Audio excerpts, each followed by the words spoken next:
welcome back to the shed. So we're cracking on with the changes to Jen's Bonneville, and this video is going to be the clutch springs. So I've put this video up as a installing heavy duty clutch springs. It's kind of a bit of clickbait because that's not what I'm doing, but most people would be looking at this video to do it. The principle is exactly the same. This bike has already got the heavy duty clutch springs on it, and as I've said before, we're going back to softer springs in the airbox just to make the clutch a bit lighter for Jen, so she prefers riding it that way. So here are the two clutch springs. So that's the EBC one there and the stock one there. So that's shorter, more tighter wound more tightly even on that one. So it's much harder to compress. You can feel there's a bit more give in that one. So there's 4 in each. So yeah, those the heavy duty ones with the EBC ones, and the lighter ones are the stock ones, obviously. So let's not get those mixed up. Pop that one back in. So yeah, let's, for all intents and purposes, pretend that I'm putting heavy duty springs in. I'm actually going to be taking them out, but let's get cracking. Bike's inside still, so we'll head back in the house to do this one, and I'm going to try not to get oil everywhere. Right, so let's start by slackening the clutch cable at the lever end.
And right, so things to notice when we're in here.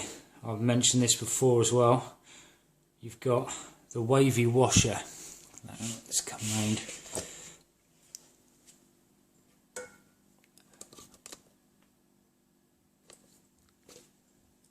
Here. Don't be losing the wavy washer. That's an important one. So, clutch basket. And this is where the springs are behind here, so we need to slacken off these bolts here. Now before we go in and do that, there's this pin here, and that's worth kind of noting how that feels as that comes in and out. There should be no binding on that. You want that kind of be very smooth going in and out, and that kind of gives you the idea that this has been evenly tightened down, and it's not, this plate is not on the piss, because you'll notice that it suddenly gets very hard to take this pin out. So it's worth just making a note of how that feels sliding in and out. And so just a 10mm. I should go and get my socket, but it's in the shed. I think these are only about 9 Newton meters, I think.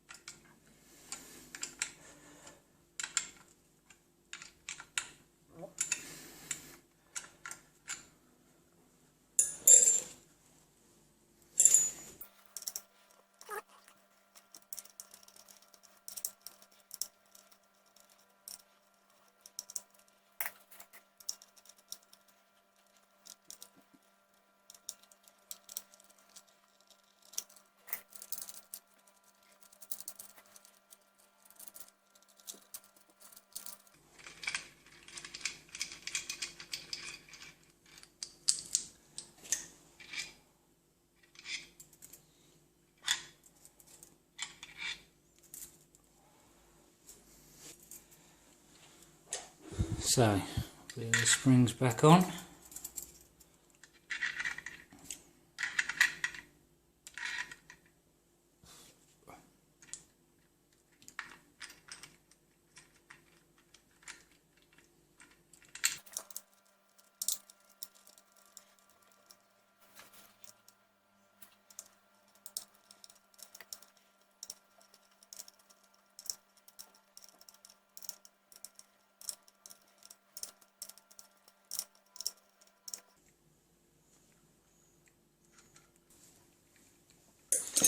Okay, so I'll kind of by hand just snug these down as evenly as I can.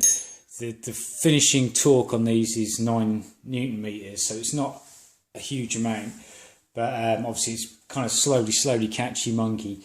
There's a mandrel holding tool from Triumph that bolts into 2 of those, and you just tighten the 2 down, and that's supposed to make this a much quicker install. If you haven't got access to that tool, or you don't want to get it, you can do it this way, and it is just slowly, evenly tightening these down. Kind of have an idea of where 9 Newton meters is. You know, you're not winding into them, but as you're eyeballing it and trying to make sure that the plate is being evenly compressed, keep using this pin as kind of like that should just slide in and out really easily with no binding, and that's kind of your indication that that is going down flat. When you get to a point where you think you're approaching the kind of the 9 Newton meter mark, I just get my torque wrench, and then I'll just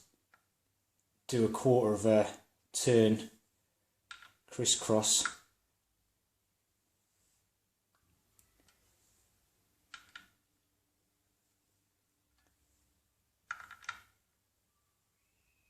I'm just going to keep slowly doing that, and then each time check that we're still moving in and out until the torque wrench clicks.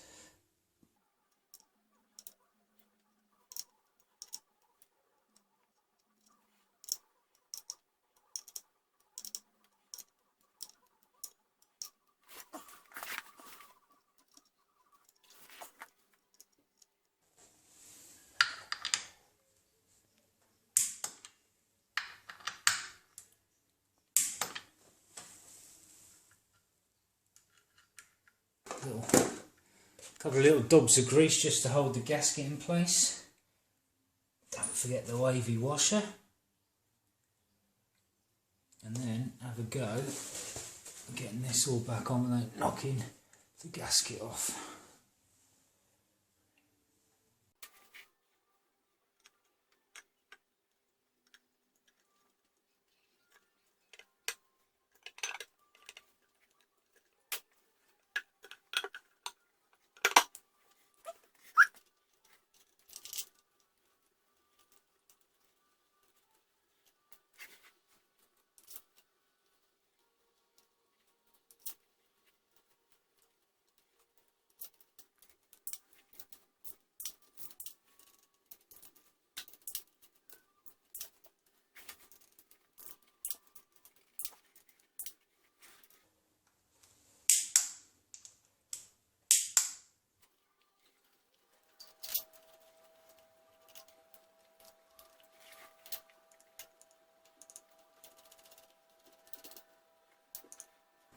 Okay, so we're all back together. Obviously, if you had installed the heavier clutch springs as we had previously, you would have a slight noticeably heavier clutch, but obviously we're doing this to get a slightly lighter clutch, and then hopefully that's it. As I say, a very straightforward and simple thing to do really. The old the lifter plate on there, trying to get that in can be a little bit time consuming if you haven't got the tool, but a little bit of patience, you can get that sorted out. As for the clutch chatter as well, just going to come back to that on these early on these early models. 2001 I think were plagued a little bit by clutch chatter, and I think I've probably done this in a previous video and addressed the clutch chatter. Never managed to get it sorted out yet. I think there were talk of the clutch basket and the kind of the face on the back of that. There was like a slightly larger bearing surface or something on the back of those, but I've got a feeling I need to go back through my videos. I thought I'd changed that and we've had no noticeable difference. Obviously we've changed the clutch plates. There are two, I noticed, part numbers for the lifter arm on the Bonnevilles. So the lifter arm down there and then the little bullet that engages in the lifter plate, they changed for later models, so I wonder if that's something to explore. So that's the end of this video. Thanks for watching. Got a nice long list of other stuff I need to crack on with this, so I'm not sure what all of these videos will come out in. I guess it all kind of depends on when I find parts I need and the parts I've ordered when they come in, la-di-da-di-da. But take it easy, stay safe out there, and see you next time.